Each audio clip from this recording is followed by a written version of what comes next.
Madame la présidente du Conseil économique, social et environnemental, ma sœur, Madame Aminata Touré, Monsieur le gouverneur de la région de Kaolack,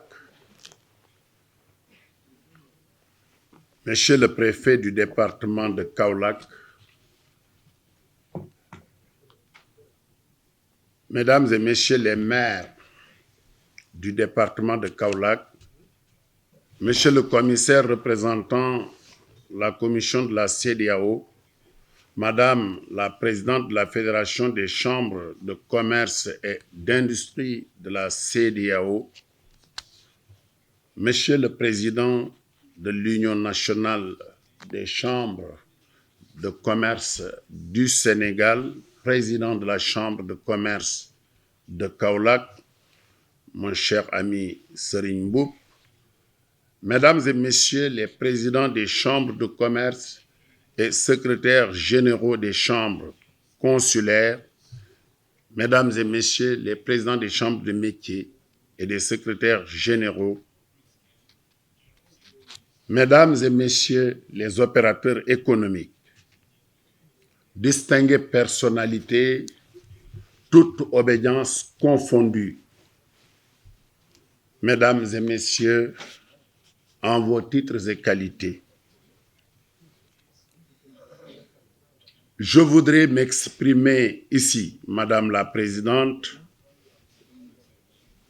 en ma qualité de président du Parlement de la CEDEAO, dont j'exerce la plénitude de mes responsabilités en tant que président sortant, mais qui exerce en ce moment où je parle la présidence protocolaire jusqu'à l'installation de mon successeur, certainement au mois de mars.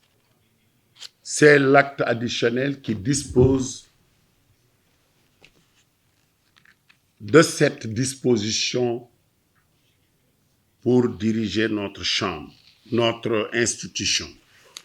Mais je dois parler aussi au nom de mes collègues, présidents de chambres de commerce du Sénégal.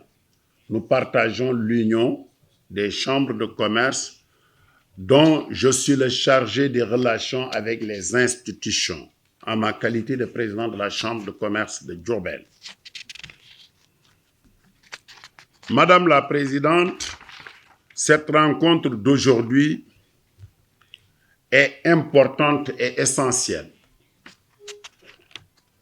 En décryptant votre message, nous comprendrons aisément le rôle que l'institution que vous dirigez et l'attention particulière que vous portez aux chambres consulaires demeurent pour vous une préoccupation, demeure pour l'État du Sénégal une préoccupation. Parce que les chambres consulaires sont les représentants du secteur privé. Parce que c'est des organisations qui sont contenues dans nos lois. C'est une organisation qui constitue l'interface, le relais entre le secteur privé et l'État. Nous sommes fiers d'être ici, à vos côtés, à côté du pouvoir exécutif régional, pour solliciter votre appui. J'ai dirigé une institution régionale qui a beaucoup travaillé pour l'accélération du processus d'intégration régionale. Et comme vous le savez, Madame la Présidente, au niveau de l'UEMOA, la Chambre consulaire régionale constitue la plateforme entre l'exécutif de l'UEMOA le relais entre les États, la Commission et le secteur privé. Et à ce jour, j'ai quelques inquiétudes. Oui, il existe la fédération. Mais la fédération n'est pas reconnue par la commission de la CEDEAO. C'est une problématique qui est réelle. Madame la Présidente, je voudrais que vous puissiez prendre bras le corps ce dossier éminemment important pour que l'État du Sénégal porte le plaidoyer à côté de la CEDEAO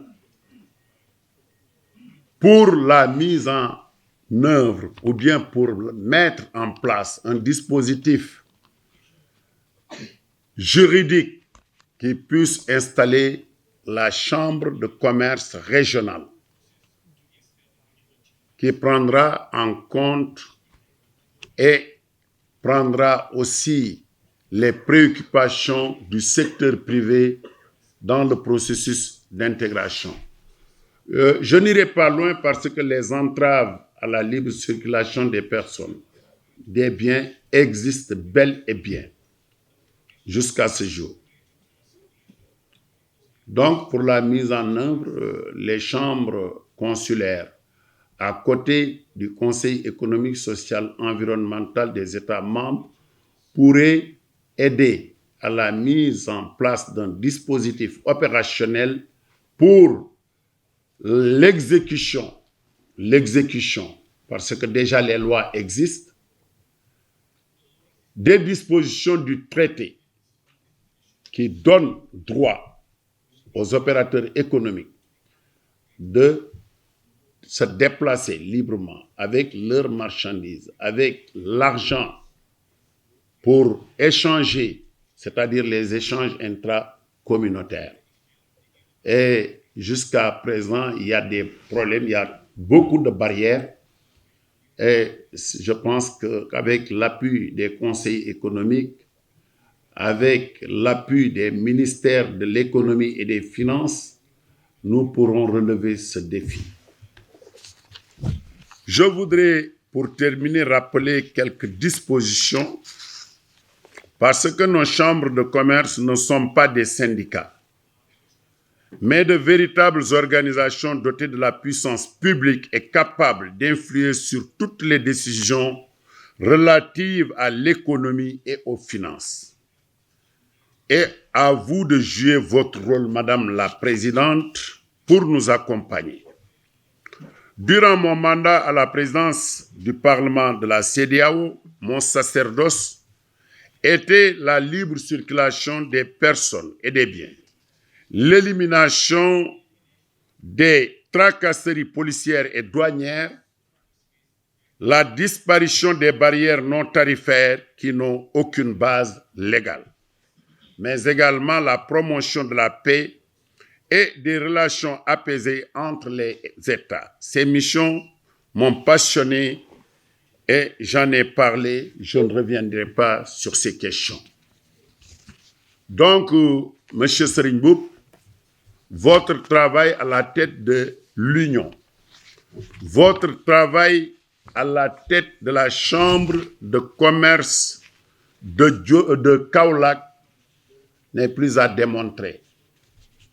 Je pense qu'aujourd'hui, votre chambre peut constituer cette locomotive qui va tirer les autres chambres consulaires. Je suis président de la Chambre de commerce de Diourbel, mais nous ne disposons pas de moyens conséquents pour pouvoir jouer pleinement notre rôle.